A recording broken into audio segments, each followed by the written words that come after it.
الصلاۃ والسلام علیک یا سیدی یا شفیع المذنبین وعلی آلک واصحابک یا جد الحسن والحسین بلغ العلا بکمالہ کشف الدجی بجمالہ حسنت جمیع خصالہ صلوا علیہ وآلہ یا صاحب الجمال و یا سید البشر من وجهک المنیر لقد نبر القمر لا يمكن الثناء كما كان حقه بعد خدا بزرگ توئی قصہ مختصر۔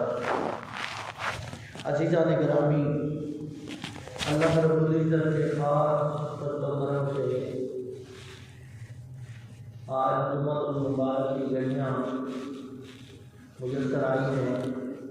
دعا ہے اللہ رب العزت ہمارے لیے آج کا دن ذریعہ نجات ہے۔ جو الفاظ قرآنیہ تلاوت کیے ہیں، اللہ رب العزت نے ارشاد فرمایا وَمَن يَتَعَدَّ حُدُودَ اللَّهِ فَأُولَٰئِكَ هُمُ الظَّالِمُونَ۔ جو اللہ کی حدوں کو توڑ دیتے ہیں وہ لوگ بڑے ظالم ہیں۔ اللہ تعالیٰ کو بڑا غصہ آتا ہے جب اس کی حدوں کا مذاق اڑایا جائے، اس کی حدوں کو توڑا جائے۔ حد سے مراد قانون ہے۔ جب اللہ تعالیٰ کے قانون کو توڑا جائے تو اللہ تعالیٰ کو بڑا غصہ آتا ہے۔ اور نبی پاک علیہ السلام کی حیات طیبہ ہمارے لیے نمونہ ہے، سبق ہے، اور صحابہ کرام کی زندگی، اولیاء کرام، سلف صالحین اور امت مسلمہ کے حکمران، مسلمان حکمران، حضور کے غلام حکمران۔ آج جس دور سے ہم گزر رہے ہیں، پڑھن کا معاہدہ ہے۔ ہر ادارے کے اپنے اصول ہوتے ہیں۔ کوئی بھی ادارہ کوئی کام کرنا چاہتا ہے تو پہلے اپنے اصول بناتا ہے، پہلے اپنے قانون بناتا ہے۔ کوئی اسکول ہے، کوئی کالج ہے، کوئی یونیورسٹی ہے، کوئی دکان ہے، کوئی مارکیٹ ہے، ہر جگہ پہ قانون ہیں اور انجمنیں بنی ہوئی ہیں۔ جی یہ رکشہ یونین ہے، یہ موبائل یونین ہے، یہ ٹرانسپورٹر ہیں، یہ فلاں ہیں فلاں ہیں، اور سب اس قانون کے پابند ہوتے ہیں۔ یہ سب سے بڑی بات ہے۔ ایک بھی اگر ان کی مخالفت کرتا ہے تو اس کو دائرے سے نکال دیا جاتا ہے، اور تب تک اس کو اس دائرے میں داخل نہیں ہونے دیا جاتا جب تک وہ دل و جان سے سارے قانون مان نہ لے، یا اس کو اتنا الجھا دیا جاتا ہے کہ وہ مجبور ہو جاتا ہے ماننے کے لیے کہ جو آپ کہہ رہے ہیں بس وہ ٹھیک ہے، یا مجبوراً بندہ مان لیتا ہے کہ یہ فلاں بندے کا بنایا ہوا قانون ہے، میرا باس ہے، میرا ٹیچر ہے، میرا پرنسپل ہے، اگر اس کی بات نہیں مانوں گا تو یہ ناراض ہوگا۔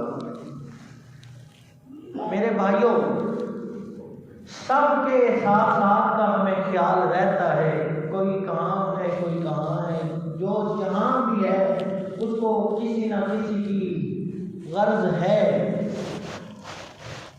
لیکن مومن کو سب سے زیادہ، سب سے بڑی غرض اللہ کی ہونی چاہیے۔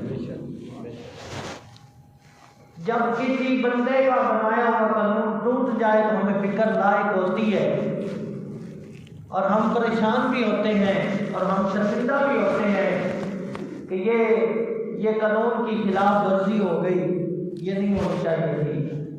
معافی بھی مانگ لیتے ہیں، شروع بھی کرتے ہیں۔ تو جس رب نے یہ کائنات بنائی ہے، جب ہم چھوٹا سا ادارہ بنائیں تو اس کے لیے ہم قانون بناتے ہیں، تو جس رب نے اتنی بڑی کائنات بنائی، کیا اس کا کوئی قاعدہ قانون نہیں ہے، کوئی رابطہ نہیں ہے؟ چند دن جس کے نیچے کام کرنا ہے اس کے سارے قانون دل و جان سے قبول ہیں۔ تو جس ذات نے زندگی دی، جس ذات نے سکون دیا، چین دیا، جس ذات نے دنیا کی ہر ایک نعمت دی، والدین دیے، بہن بھائی دیے، اولاد دی، سب کچھ دیا، تو اس کے قانون پہ عمل کون کرے گا؟ اس کا احساس کون کرے گا؟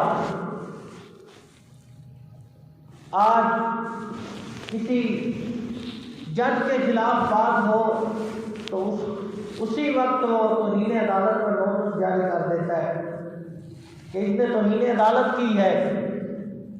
کسی بادشاہ کے خلاف بات ہو، وہ کہتا ہے اس نے عزت کو اچھالا ہے، اس لیے اس کے خلاف کیس کیا جائے۔ تو جس کائنات کے مالک کے قانون کو ہم دن رات توڑتے ہیں، اس قانون کی حکم اور اس قانون کی فرما برداری کون کرے گا؟ اس کی فکر کون کرے گا؟ آج ہم غیروں کے پیچھے چل رہے ہیں، اغیار کے قانون ہمیں پسند ہیں، یہ ہماری سب سے بڑی بدبختی اور نالائقی ہے۔ جب ہم خود ہی کہتے ہیں جی یہ تو بہت مشکل ہے دین پہ چلنا، دین پہ تو چل ہی نہیں سکتا۔ پتہ ہے مطلب کہنے کا یہ ہوا کہ کافروں کے قانون پہ ہم چل سکتے ہیں، جس محبوب کا ہم نے کلمہ پڑھا ہے اس کے دیے ہوئے قانون پہ ہم چل نہیں سکتے، تو ہم مسلمان کائے ہیں؟ کس چیز کے ہم مسلمان ہیں جب ہم اپنے پیارے محبوب علیہ السلام کے فرمان پہ عمل ہی نہیں کر سکتے، جب ہم اللہ کے حکم کی فرما برداری نہیں کر سکتے، تو ہم مسلمان کس بات ہیں؟ آقا علیہ السلام کے پیارے غلام حضور رحمت للعالمین ہیں۔ آقا علیہ السلام سارے جہانوں کے لیے رحمت بن کے آئے۔ حضور کے سامنے تو جانور بھی آ کے شکایتیں لگایا کرتے تھے، یا رسول اللہ یہ اونٹ دوڑ کے آتا ہے تو عرض کرتا ہے یا رسول اللہ یہ میرے مالک نے مجھے چارہ مجھے کام ڈالتا ہے، کام مجھ سے زیادہ دیتا ہے۔ ایک شکایت ایسی بھی آئی، اونٹ دوڑ کے آ رہا ہے، کسی مالک بھی آ گیا، آقا علیہ السلام سے عرض کرتا ہے یا رسول اللہ یہ اونٹ تو میرا ہے۔ نبی پاک علیہ السلام نے فرمایا یہ شکایت بھی تیری کا ہے۔ یا رسول اللہ کیا شکایت ہے؟ وہ کہہ رہے کہ عشاء کی نماز پڑھ کے سوتا نہیں ہے، اس کی چارپائی کے نیچے جو آگ میں دیکھتا ہوں مجھے ڈر لگتا ہے کہ کہیں اس آگ میں میں بھی نہ جل جاؤں۔ جانور آگے شکایتیں کریں، چڑیا آگے کیا یا رسول اللہ آپ کے کسی غلام نے ایک گھونسلے سے میرے بچے اٹھا لیے ہیں، ایک جو ہے انڈے اٹھا لیے ہیں، حکم کریں میرے بچے سے رکھ دیں۔ یعنی ایسا شفیق اور مہربان نبی۔ وہ ہرنی والا واقعہ آپ نے سنا ہوگا، شکاری نے جال لگایا تو اس میں ہرنی آ گئی، حضور پاس سے گزر رہے تھے تو ہرنی نے عرض کی یا رسول اللہ میری سفارش کر کے تھوڑا سا ٹائم دے کے چھوٹے چھوٹے بچے دودھ پلا کے واپس آ جاؤ گی۔ حضور اس کی جگہ پہ بیٹھ گئے، جال کے اندر بیٹھ گئے۔ شکاری کہتا رہا یہ نہیں آئے گی، آقا علیہ السلام نے فرمایا یہ وعدہ مجھ سے کر کے جا رہی ہے، ضرور آئے گی۔ جس محبوب سے جانور وعدہ وفا کرتے ہو، امتی آج کہتا ہے کہ اس قانون پہ چلنا مشکل ہو گیا، تو کس منہ سے ہم کہتے ہیں ہم مومن ہیں؟ کس منہ سے ہم کہتے ہیں کہ قبر میں حضور آئیں گے اور ہماری شفاعت کریں گے؟ جس محبوب کے فرمان پہ ہم عمل نہیں کرتے، جس محبوب کے حکم سے ہم وفا نہیں کرتے، اتنی ہو کے وفا کریں۔ شکاری کہتا ہے جب ٹائم پورا ہو گیا تو میں نے کہا کہ اے محمد صلی اللہ علیہ وسلم آپ نے کہا تھا آئے گی، آقا اسلام نے فرمایا آئے گی۔ جب اس نے کہا ہے دور دیکھا تو دور اٹھتی ہوئی آ گئی، وہ تیزی سے دوڑتی ہوئی پہنچی، یا اللہ میں تھوڑی لیٹ ہو گئی، مجھے معاف کر دے، مجھے معاف کر دے۔ جانور بھی اگر حضور سے وعدہ کرے وفا میں تھوڑی سی دیر ہو جائے تو معافی مانگے۔ مومن دیکھو خود کو ایک تو مومن کہتا ہے، دوسرا جنتی بھی کہتا ہے وقت سے پہلے، تیسرا اس کو اتنی فکر نہیں کہ میں نے یہ نافرمانی کی ہے میں معافی مانگوں، میں تھوڑا شرمندہ ہی ہو تو میرا رب مجھے معاف کر دے۔ جب وہ ہرنی آئی عرض کی یا اللہ تھوڑی دیر ہوگی معاف کر دیں، تو اب وہ شکاری نے کہا اس کو تو جانے دے یا اللہ مجھے اپنا بنانا۔ تو ہمارے نبی علیہ السلام مہربان نبی، شفیع، رحمت للعالمین نبی، اتنے رحیم اور کریم نبی، لیکن جب بات حدود اللہ کی آتی تو حضور کو غصہ آ جاتا تھا۔ آج ہمیں تو غصہ ہی نہیں آتا۔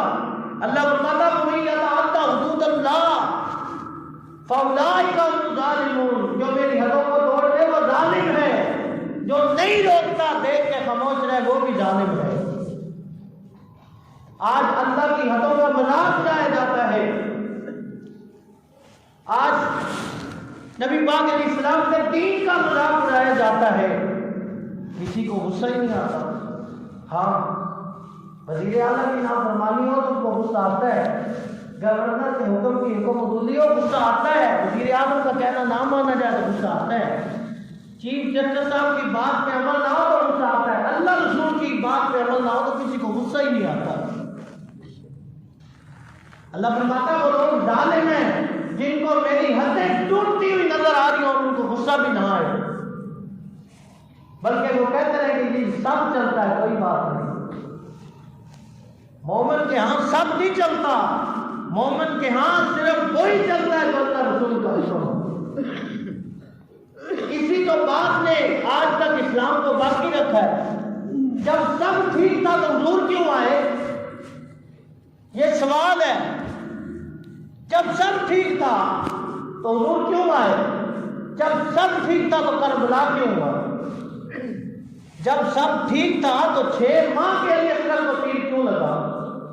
کوئی بات تو تھی۔ ہمیں اللہ کی نافرمانی ہو اس پہ غصہ ہی نہیں آتا، بلکہ ہم کہتے ہیں میرے بچے کی مرضی ہے، اکلوتا تو بیٹا ہے، اب اس کو ڈانٹ دیا تو اس کو تو دل ٹوٹ جائے گا۔ تو جس بیٹے کی خاطر تم نے رب کو ناراض کیا، تیرے مرنے پہ اس کو جنازہ بھی نہیں آئے گا، بلکہ ہو سکتا ہے اس کے پاس ٹائم ہی نہ ہو، وہ باہر سے فون کر کے کہہ دے اجازت نہیں مل رہی دفن کر دے۔ قبر میں تو اللہ کے سامنے پیش ہونا ہے، تو اس لیے اللہ کی حدود کا خیال کیا جائے۔ حضرت سیدہ عائشہ صدیقہ رضی اللہ تعالیٰ عنہا آپ فرماتی ہیں جب نبی پاک علیہ السلام کے سامنے اللہ کی نافرمانی ہوتی تو حضور کو اتنا غصہ آتا، حضور کا چہرہ لال ہو جایا کرتا تھا غصے سے۔ حالانکہ حضور رحمت للعالمین ہیں، مہربان نبی ہیں، شفیق ہیں، کریم ہیں۔ حضرت رحمت اللہ علیہ فرماتے ہیں نا کہ وہ کریم ہے، ایسے سرور لکھا ہوا ہے در پر، جنہیں لینے ہو 2 عالم وہ امیدوار ہو۔ یعنی روز کا در ایسا در ہے جہاں رب نے سارے خزانے رکھ دیے ہیں، کوئی جو مانگنے آتا اس کو دے دیا جاتا ہے۔ عقل اسلام کو غصہ آتا کہ رب کی نافرمانی کیوں ہو رہی ہے۔ عقل اسلام کے سامنے ایک شخص کو پیش کیا گیا، یا رسول اللہ یہ قاتل ہے۔ نبی پاک علیہ السلام نے فرمایا اس کا پورا ڈیٹا نکالو، پتہ کرو، لوگوں سے جا کے ملو، پورا اس کی تسلی کر کے آؤ۔ جب پوری تسلی ہوگی یا رسول اللہ یہ قاتل ہے، پھر حضور نے یہ نہیں فرمایا کہ آپ نے کلمہ پڑھا ہے، فرمایا قاتل ہے تو اس کو قتل کر دیا جائے، یہ میرے رب کا حکم ہے۔ آج لوگوں کے سامنے دین کی بات پیش کی جائے تو کہتے ہیں جی مولوی نے کہتے ہیں گردنیں اتار دیو۔ بھائی دین آیا ہی اس لیے ہے، جو ظلم کرتا ہے اس کو کاٹ کے رکھ دو، تو جب اس کو کاٹا جائے گا، ایک کو کاٹا جائے گا، سارا معاشرہ ظلم سے پاک ہو جائے گا۔ حضور کے سامنے ایک چور کو لایا گیا اور کنفرم ہو گیا کہ یہ چور ہے۔ آقا علیہ السلام نے فرمایا اس کا ہاتھ کاٹ دیا۔ کسی نے یہ نہیں کہا حضور آپ تو رحمت للعالمین ہیں۔ رحمت للعالمین کا مطلب یہ نہیں ہے کہ بندہ جو مرضی کرتا رہے، حضور کچھ بھی نہ کرے۔ رحمت للعالمین کا مطلب یہ ہے کہ بندہ گناہ کرے، توبہ کرے، رب معافی عطا فرماتا ہے، تو حضور کے صدقے جس نے کلمہ میرے محبوب کا پڑھا۔ ایک بندہ گناہ کرے توبہ ہی نہ کرے اس کو رحمت للعالمین نہیں ملے گی۔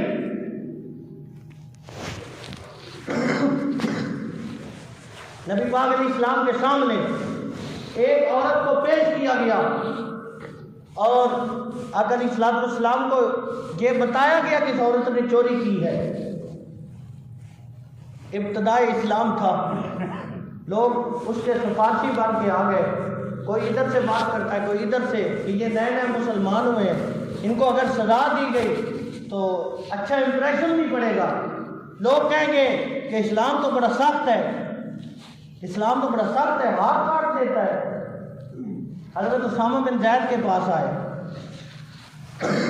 حضور کے غلام تھے حضرت زید بن حارثہ، یہ ان کے بیٹے ہیں اسامہ بن زید۔ جب وہ حضور کے پاس آئے نا تشریف لے کے سفارش کے لیے، حضرت اسامہ بن زید جب بچے تھے حضور کو ان سے اتنا پیار تھا، حضرت عائشہ صدیقہ فرماتی ہیں ایک مرتبہ حضرت اسامہ بن زید کا ناک صاف کرنے والا تھا، تو آقا علیہ السلام نے فرمایا عائشہ جلدی کرو کپڑا لے کے آؤ، یہ اسامہ بن زید کا ناک صاف کر دو، بچے تھے۔ حضرت عائشہ صدیقہ فرماتی ہے میں کپڑا لینے کے لیے اٹھی تو تھوڑی دیر ہو گئی، نبی پاک علیہ السلام نے اپنے مبارک ہاتھوں سے اسامہ بن زید کا ناک صاف کر دیا، اتنا پیار تھا۔ وہی اسامہ بن زید جب بڑے ہوئے تو سفارش لے کر آئے، کس کی؟ مجرم عورت کی جس نے چوری کی تھی۔ آقا علیہ السلام کے سامنے جب پیش ہوئے عرض کی تو آقا علیہ السلام کا اس وقت پیار سارا زائل ہو گیا، حضور کو غصہ آ گیا، آقا علیہ السلام کا چہرہ لال ہو گیا، فرمایا اسامہ جانتا ہے میں کون ہوں؟ اگر میں نے رب کے حکم کی فرما برداری نہ کی تو کون کرے گا؟ یہ میرے رب کا حکم ہے، جو چوری کرے اس کے ہاتھ کاٹ دو، تو اس کے ہاتھ کاٹے جائیں۔ رسول اللہ علیہ السلام کے پیارے غلاموں، آقا علیہ السلام کو حدود اللہ کا غصہ آتا، جب کوئی حدود کے سامنے حدود اللہ کو توڑنے کی بات کرتا تو حضور کو غصہ آتا تھا۔ آج تو ہمارے ہمسائے میں کوئی برائی کا کام ہو رہا ہو، ہم کہتے ہیں لائٹ ہم سے لے لو، کوئی گانا باجا کرنا ہے کوئی ڈانس کرنا ہے تو کوئی بات نہیں، آپ کا گھر ذرا دور ہے، لائٹ ہمارے میٹر سے لگا لو، ہمارا بھی تو بچہ ہی ہے۔ اللہ کی حدیں توڑی جا رہی ہوں تو جو ساتھ دے گا وہ بھی ظالم ہوگا۔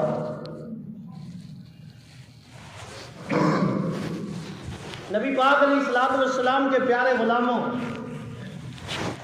اللہ رب العزت نے ایک مرتبہ حضرت جبریل امین سے فرمایا کہ اے جبریل فلاں علاقے کو جا کے تباہ کر دو۔ جبریل امین نے عرض کی یا اللہ فلاں جگہ پہ تو تیرے دو ولی بھی رہتے ہیں، تو رب تعالیٰ نے فرمایا پہلے ان کو اٹھاؤ، پہلے ان کو اٹھا کے آسمان سے الٹا نیچے پھینکو۔ کیوں؟ اللہ رب العزت نے فرمایا ان کو صرف اپنی اللہ اللہ کی پڑی ہے، ان کو پتہ نہیں معاشرے میں کیا ہو رہا ہے، سارے لوگ میری حدوں کا مذاق اڑا رہے ہیں اور وہ اندر بیٹھ کے ولی بنے ہوئے ہیں۔ یہ رب کا حکم ہے، جب اس کی نافرمانی ہو تو حق کی آواز اٹھانی ہے، اور یہاں پہ بیٹھنے والے بندے کی سب سے زیادہ ذمہ داری ہے۔ آج میٹھی تقریریں ہمیں بڑی پسند ہیں، حلوہ سنت ہے تو تلوار بھی سنت ہے، ہاں جی مسواک حضور کی سنت ہے، نیزہ اور ڈال اٹھا کے جانا بھی حضور کی سنت ہے، نبی پاک علیہ السلام کی سنتیں ہمیں خوشبو لگانا سنت ہے، اور میٹھا کھانا حضور کی سنت ہے، تو پیٹ میں پتھر باندھنا بھی حضور کی سنت ہے۔ رب کا حکم ہے یا ایھا الذین آمنوا ادخلوا فی السلم کافہ، اسلام میں داخل ہونا ہے تو پھر پورے پورے داخل ہو، اپنی مرضی کا اسلام نہ رکھو، جو اسلام کہتا ہے پھر سارا اس پہ عمل کرو۔ حدود اللہ کا مذاق اڑایا جاتا ہے اور لوگ ایک دوسرے کی رشتے داریاں لے کے بیٹھے رہتے ہیں۔ حضرت فاروق اعظم رضی اللہ تعالیٰ عنہ کے دور میں مصر جب فتح ہو گیا تو حضرت عمر بن عاص حضور کے غلام تھے، ان کو گورنر بنایا۔ مصر کا گورنر جب بنا دیا گیا تو اب گورنر کا جو بیٹا تھا اس گورنر کے بیٹے نے گھوڑا نکالا اور ایک غریب کا بچہ تھا بیٹا، اس کو کہا کہ آؤ گھوڑے کی دوڑ لگاتے ہیں۔ جب گھوڑے کی دوڑ لگی، ریس لگی، تو غریب کا بچہ جیت گیا۔ تو اب گورنر کے بیٹے نے اس کو پکڑ لیا، اس کی قمیض اتروائی، ڈنڈا اٹھایا، اس کو خوب مارا اور کہا کہ تو نے میری بے ادبی کی ہے، لوگ کہیں گے گورنر کا بیٹا ہو کہ ہار گیا ہے۔ اب بیٹا روتا روتا گھر آ گیا، اپنے باپ کو کہا، غریب کے بیٹے نے کہا ابا اس لیے مجھے مار پڑی، میں غریب کا بیٹا ہوں، میرا آج لوگوں کے سامنے تماشا اس لیے لگایا گیا، میں غریب کا بیٹا ہوں۔ باپ نے کہا بیٹا رونا تو تیرا تب بنتا ہے جب ظلم کا دور ہو، تجھے پتہ نہیں یہ عمر کا دور ہے، بیٹھو میرے پیچھے سواری پہ بیٹھے۔ 2 سے 3 دن میں مصر سے مدینہ پہنچے، مدینہ شریف پہنچے، جناب سیدنا عمر فاروق رضی اللہ تعالیٰ عنہ کے سامنے بیٹے کی کمر سے قمیض اٹھائی، حضرت فاروق اعظم کی چیخیں نکل گئیں۔ آپ نے فرمایا ہوا کیا ہے کہ آپ کے لگائے ہوئے گورنر کے بیٹے کا یہ کام ہے۔ تو جناب سیدنا فاروق اعظم رضی اللہ تعالیٰ سب سے پہلے سجدہ کیا، اللہ سے معافی مانگی، مولا مجھے معاف کر دے، یہ مجھ سے غلطی ہو گئی کہ میں نے ایسا گورنر لگایا جس کے بیٹے نے یہ ظلم کیا اور میرے دور میں کیا۔ آج لوگ کہتے ہیں جی وہ ایک بندہ کہاں کا پہنچے، جس کو ذمہ داری دی جاتی ہے وہ پھر ہر چیز کا پابند ہوتا ہے اسلام کے حکم سے۔ سیدنا فاروق اعظم نے فرمایا گورنر کو بلایا جائے، اس کے بیٹے کو بلایا جائے، گورنر بھی آ گیا، بیٹا بھی آ گیا، سب کے سامنے آپ نے فرمایا اس کی قمیض اتارو، اتار کے ڈنڈا دیا اس غریب کے بچے کو، فرمایا اس کو ڈنڈے مارو۔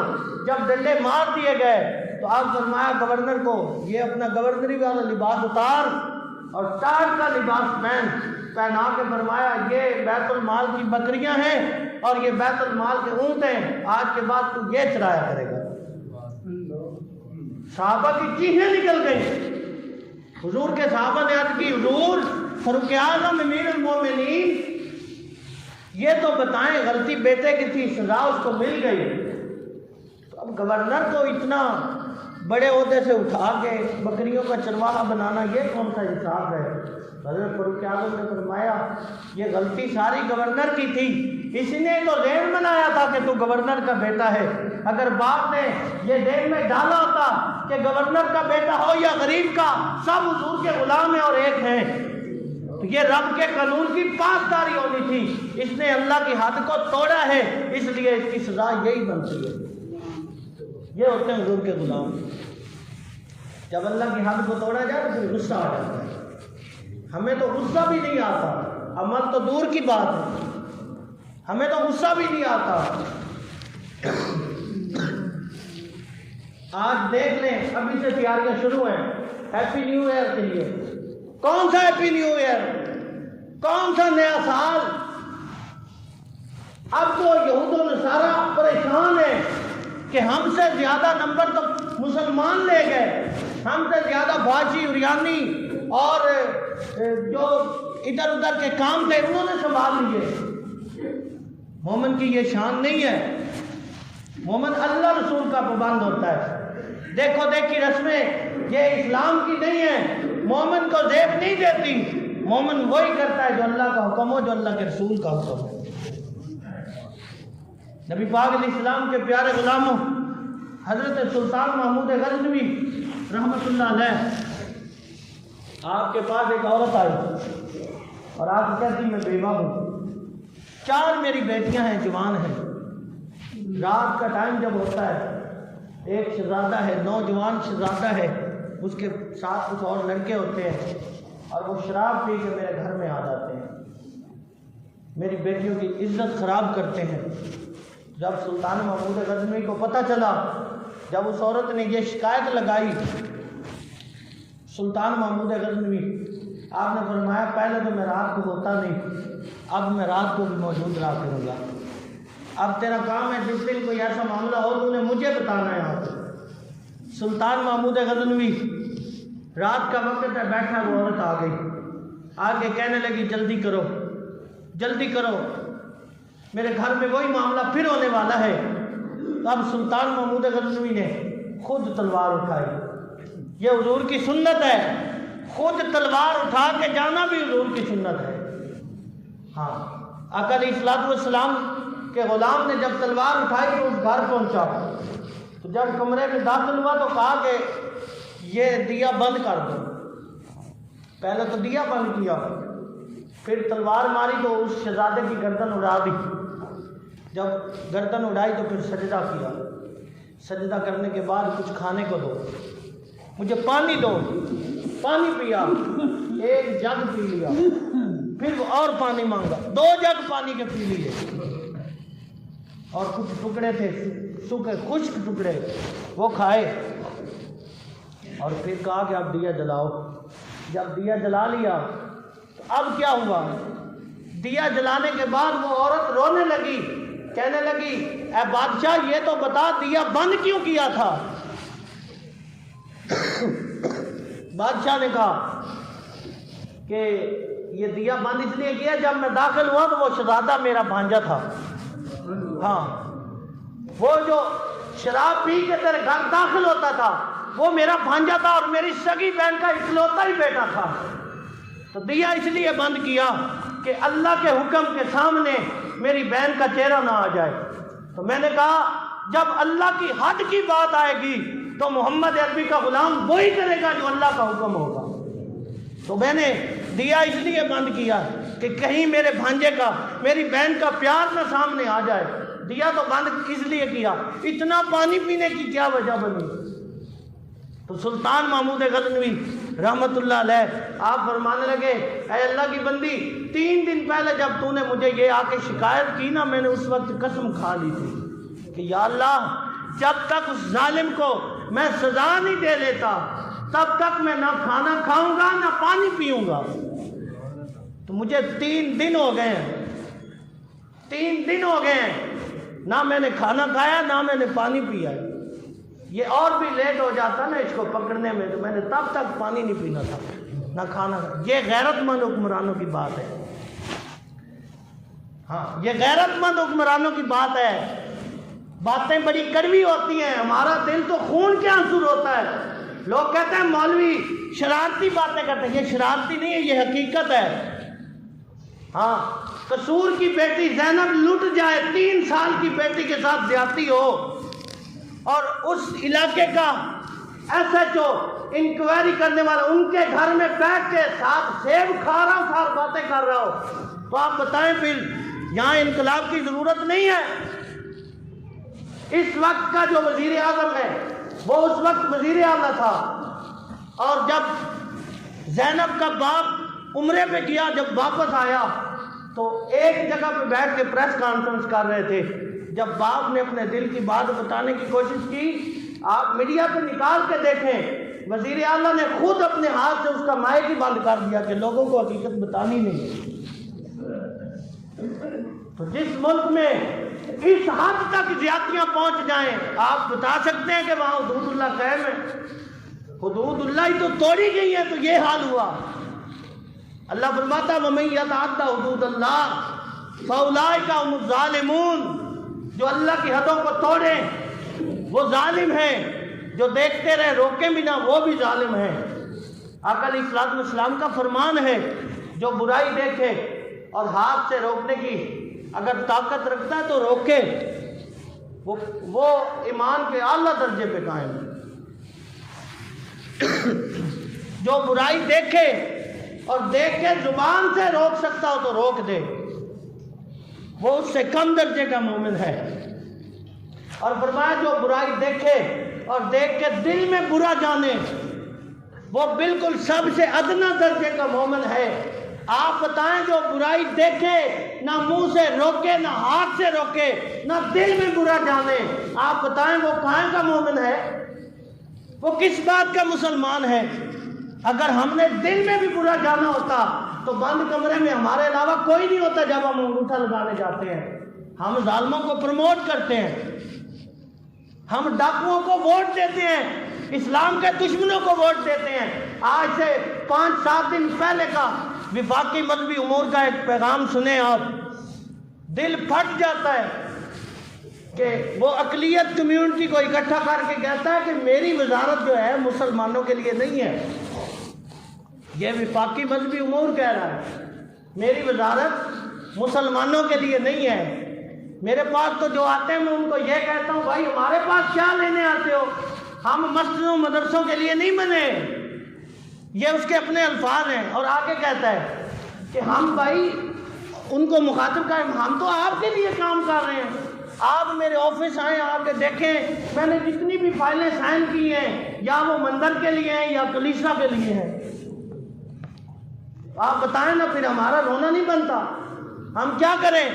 یہ ہماری ذمہ داری ہے. ہم نے اللہ رسول کے سامنے پیش ہونا ہے. دنیا کی کوئی حیثیت نہیں.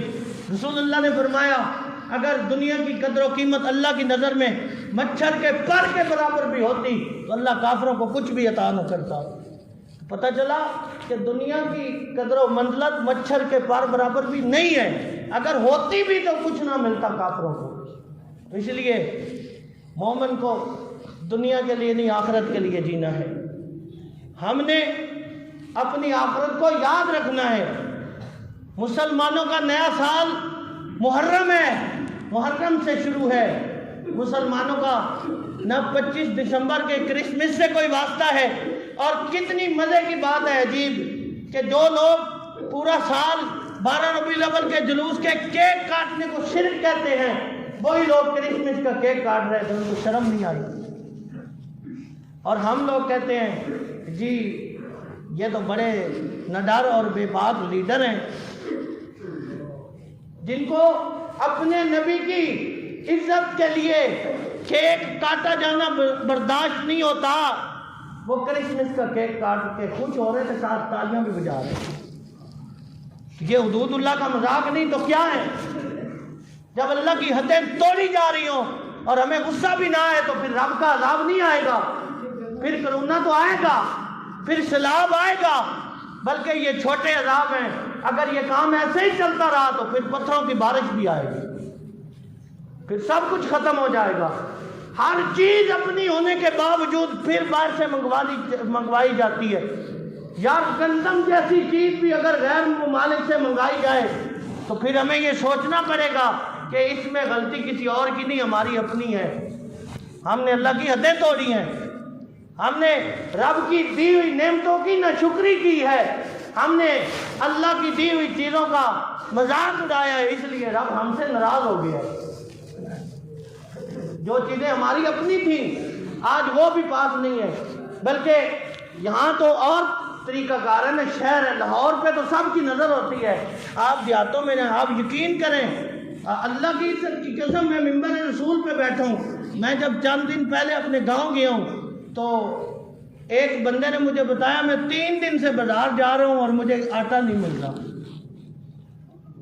3 دن سے پیسے ہاتھ میں ہیں اور بازار جا رہا ہوں, آٹا نہیں مل رہا. یہ کام شروع ہو چکا ہے. یہ وہاں سے ادھر آنا ہے اور ادھر سے پورے پاکستان میں پھیل جانا ہے. اس کو روکنے کی ایک ہی صورت ہے, اللہ سے معافی مانگیں, رب کی حدوں کا احترام کریں, جو رب نے فرما دیا اس پہ عمل کریں. جب اللہ کی حدوں کی پاسداری ہوگی تو پھر یہی زمینیں سونا نکالیں گی. ہاں, پھر یہیں سے تیل نکلے گا, پھر یہیں سے سب کچھ پورا ہو جائے گا. یہ تب تک نہیں ہو سکتا جب تک ہم اللہ کی حدوں کے اوپر پیرا نہیں دیں گے. ہمارے تو قانون ہیں, میں پہلے بھی عرض کر چکا ہوں, اگر جج کے خلاف بات ہو تو توہین عدالت ہو گئی, تو رسول اللہ کے خلاف ہو تو پھر توہین رسالت کیوں نہیں لگتی؟ یہ وہ ملک ہے جو رسول اللہ کے نام پہ لیا. اس ملک میں جج کی بھی عزت ہے, وزیر اعظم کی, وزیر اعلیٰ کی, صدر کی, SHO کی, سب کی عزت ہے. اگر نہیں ہے تو پھر دیندار لوگوں کی نہیں ہے, حضور کے غلاموں کی نہیں ہے. رسول اللہ کی عزت, صحابہ کے خلاف باتیں ہوتی ہیں, حضرت ابوبکر صدیق کو گالیاں اس ملک میں نکالی جاتی ہیں. یہ ہمارے لیے لمحہ فکریہ ہے. یہ سوچنے والی باتیں ہیں کہ ان لوگوں کے پیچھے ہے کون. وہی لوگ ہیں جن کو ہم ووٹ دیتے ہیں. بادشاہ اگر